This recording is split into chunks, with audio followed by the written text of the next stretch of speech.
Hey guys, this is Adam with Miller's Custom Guitars in Sonora, California. Today I have a really special guitar in the shop, and it's a trip through the time machine to find a guitar that's really special and important to me. In 1994 or 1995, I was starting to learn guitar, and I was learning on my mom's classical guitar. And my grandpa Dan says to me, "Hey, you're learning to play guitar. Looks like you're sticking with it. If you want a guitar, I'll pay for half of it." And so I saved up $50, and he got the other $50, and he took me down to Costco, and we bought the Costco $100 guitar. And I played the heck out of that guitar. I played that guitar everywhere. I took it to the beach. I took it to Mexico. I carried that guitar with me to school every day, and knocked people out of the way as I went to class. And I have thousands of hours in that guitar. Me and my dad modified that guitar to have a pickup in it, an undersaddle pickup, so that I could play that guitar in church. Eventually I moved on to bigger and better things, and I never knew what happened to that guitar.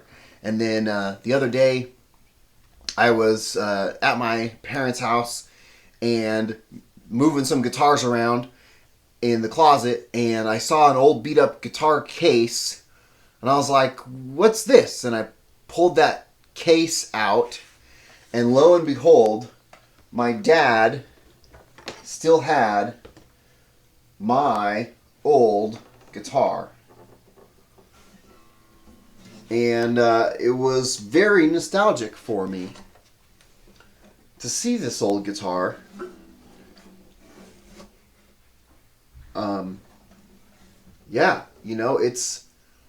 It's not awesome. It's not a great guitar. It's kind of horrible.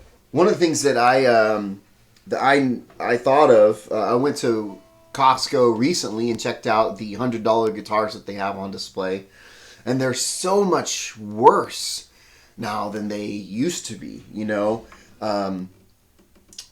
This has a real wood top and back and sides.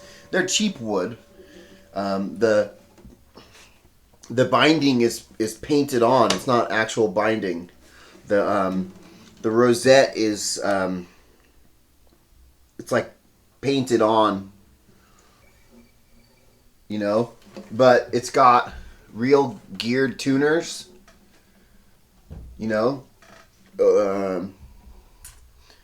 I don't know if the bridge is like real rosewood or if it's just painted wood. That's a cheap wood that's been darkened.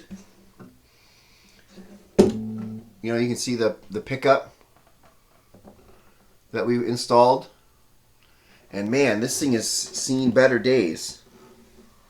But I played the heck out of this guitar. It's got a set list on it.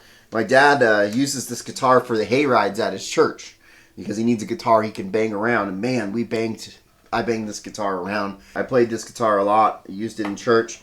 As far as condition goes, besides I was very heavy-handed when I was younger. My picking, when I would play, I wore away all this wood right here. There's very heavy pick gouges down here. Up here too. There's a lot of road rash on the corners, on the back too. Yeah, all the way around. There's some big cracks in the heel joint. The back of the neck is not bad. It's got some bumps and bruises, but it's actually, the back of the neck isn't bad. Kind of a decent big sized neck. I think maybe this started my love of bigger necks, because it's got a big size neck. It's a lot bigger than a lot of more modern necks. It's got a little bit of fret sprout on it. The frets are pretty flat. The fretboard is very dry. It's pretty bad. And plastic nut, plastic saddles, plastic bridge pins. But yeah, I figured I'd play that for you guys. give you some sound samples and you know, one thing I did is I installed the a strap button here because I was playing this guitar in church, and it resulted in a crack all the way through. I don't know if it's all the way through the wood or just through the finish. It looks like it's through the wood. It happens sometimes if you don't know what you're doing, which I didn't know at the time. I know how to do that job now. Yeah, so I'll give you some sound samples. My dad has fairly new strings on this guitar because, like I mentioned, he does use this guitar occasionally. So yeah, so strings aren't that old. And I noticed it doesn't sound horrible. I've played a lot of worse sounding guitars, even newer guitars recently. So this is a Yamaha. It's a F-310.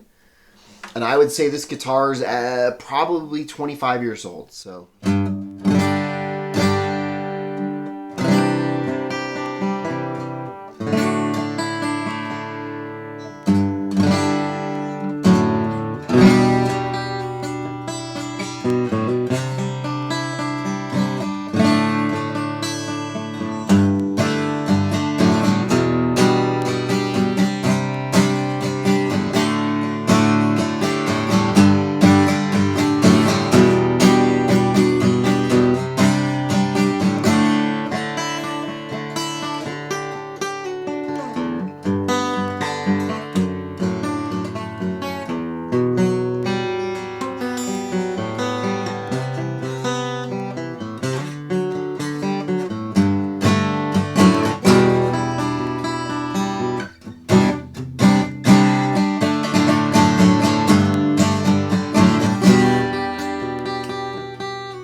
yeah, you know, it doesn't sound bad. It really doesn't, you know? The thing I noticed most of all is that the treble, the high E string, the high E and B string sound a little dead.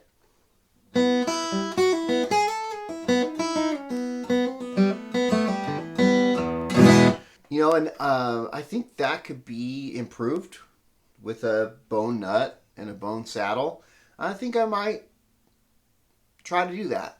In fact, one of the things I want to do as a amateur luthier and you know, a guitar tech is try to constantly improve my skills. You know, and I always say that I do a guitar tech and setup, and I do minor repairs.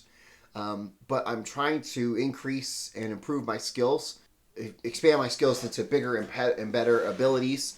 And so I'm actually going to take on this guitar and see if I can patch some of these surface imperfections and fill some of these finish gouges. And you know, I've been doing some research on how to do drop fills. You know, like this isn't binding. You know, this is just paint. So I'm going to... fill that with some CA glue and then maybe paint over it to restore this guitar as much as possible back to how it was. The action's pretty high. You know, maybe I'll try a neck reset. You know, I mean, I've never done one before, so maybe I'll try to see if I do that, see if it needs one. It's actually not that bad for an acoustic guitar. I might just try to get away with lowering the saddle. So anyway, I hope you enjoyed this trip down memory lane. You know, sometimes it's just great to have some nostalgia, you know. But hey, if you have any guitars that need some love and maybe old guitars that need some sprucing up, I'd love to help you with that. Other than that, have a great weekend and a great week. Thanks.